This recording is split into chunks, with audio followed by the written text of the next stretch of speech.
Hello guys, welcome back to Dream Artist Vlogs. ನೆನ್ನೆ ನಮ್ಮ ma'am ಕೊಟ್ಟಿರೋ ಬುಕ್ ಬಗ್ಗೆ ಮಾತಾಡಿದೆ. ಆ ಬುಕ್ ಆದ್ಮೇಲೆ ನನಗೆ ಸಿಕ್ಕಿರೋ ಬುಕ್ಸ್ ಇವು.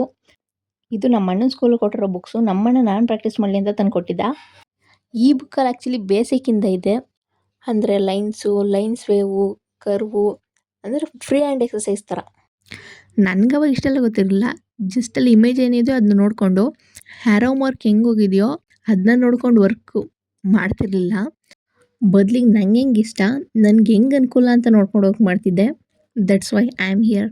ಅದಾದಮೇಲೆ ಈ ಬುಕ್ಕಲ್ಲಿ ಬರೋದು ಶೇಡಿಂಗು, ಬ್ಲೆಂಡಿಂಗು ಮತ್ತು ಟೋನಲ್ ವ್ಯಾಲ್ಯೂಸು. ನನಗೆ ಗೊತ್ತಿರೋ ಹಾಗೆ ನನಗೆ ಗೊತ್ತಿಲ್ಲದೇನೋ ಇದ್ರ ಮೇಲೆ ತುಂಬ ವರ್ಕ್ ಮಾಡಿದ್ದೀನಿ. ಈ ಬುಕ್ನ ನಮ್ಮಣ್ಣ ನನಗೆ ಕೊಡ್ಬೇಕಾದ್ರೆ ನಾನು 6ನೇ ಕ್ಲಾಸು. ಬಟ್ ನಾನು ಇದನ್ನು ವರ್ಕ್ ಮಾಡಿದ್ದು 10th ರಜೆ ಇಲ್ಲ ಫಸ್ಟ್ PU ರಜದಲ್ಲಿ. ಆವಾಗ ಇದನ್ನು ಜಾಸ್ತಿ ವರ್ಕ್ ಮಾಡಿದ್ದೀನಿ. ಬಟ್ ಈ ಬುಕ್ಕಲ್ಲಿ ಕಾಣಿಸ್ತಿರೋದೆಲ್ಲ ನಮ್ಮ ಅಣ್ಣ ವರ್ಕ್ ಮಾಡಿರೋದು. ನಾವು ವರ್ಕ್ ಮಾಡಿರೋದೆಲ್ಲ ಬೇರೆ ಕಡೆ ಇದೆ. ಬೇರೆ ಸಪ್ರೇಟ್ ಶೀಟಲ್ಲಿ ಸ್ಕೆಚ್ ಮಾಡಿದ್ದೆ.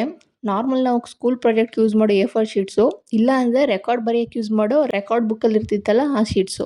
ಆವಾಗ ಈ ಸ್ಕೆಚ್ಗಳದ್ದು ಮಸ್ತ್ ಎಡಿಟ್ ಕೂಡ ಮಾಡಿದ್ದೆ. ಅದು ನಿಮಗೆ ಈ ಅಕೌಂಟಲ್ಲಿ ಸಿಗುತ್ತೆ, ಇಲ್ಲ ಅಂದರೆ ನಾನು ಯೂಟ್ಯೂಬಲ್ಲಿರೋ ಈ ಅಕೌಂಟಲ್ಲೂ ಕೂಡ ಸಿಗುತ್ತೆ. ಆ್ಯಂಡ್ ಇನ್ನೊಂದೇನೆಂದರೆ ನಾನು ಇದಕ್ಕೆಲ್ಲ ಯೂಸ್ ಮಾಡಿರೋದು ಒಂದೇ ಪೆನ್ಸಿಲ್ಲು. ಅದು ಯಾವುದೋ ಡ್ರಾಯಿಂಗ್ ಪೆನ್ಸಿಲ್ ಅಲ್ಲ, ನನ್ನ ಹತ್ರ ಇದ್ದಿದ್ದೊಂದು ಲೆಡ್ ಪೆನ್ಸಿಲ್ಲು, ಅದನ್ನು ಯೂಸ್ ಮಾಡಿದ್ದೆ. ನನಗೆ ಅವಾಗ HB 2B 4B ಈ ಥರ ಎಲ್ಲ ಪೆನ್ಸಿಲ್ಸ್ ಬರುತ್ತೆ. ಡ್ರಾಯಿಂಗ್ ಅದೇನು ಯೂಸ್ ಮಾಡ್ತಾರೆ ಅಂತ ಗೊತ್ತೇ ಇರಲಿಲ್ಲ. ನನ್ನ ಕೈಲಿ ಏನಿರುತ್ತೋ ನನಗೇನು ಸಿಗ್ತಿತ್ತು ಅಷ್ಟರಲ್ಲಿ ಮಾತ್ರ ವರ್ಕ್ ಮಾಡ್ತಿದ್ದೆ. ಅದಾದಮೇಲೆ ಈ ಬುಕ್ಕಲ್ಲಿ ಬರೋದು ಅನಾಟಮಿ ಸ್ಟಡೀಸು. ನಾನು ಇದನ್ನು ಅಷ್ಟಾಗಿ ಪ್ರಾಕ್ಟೀಸ್ ಮಾಡಿಲ್ಲ. ಬಟ್ ಈ ಕಣ್ಣು, ಮೂಗು, ಕಿವಿ ಇದನ್ನೆಲ್ಲ ಸುಮಾರು ಸರಿ ಸ್ಕೆಚ್ ಮಾಡಿದ್ದೀನಿ.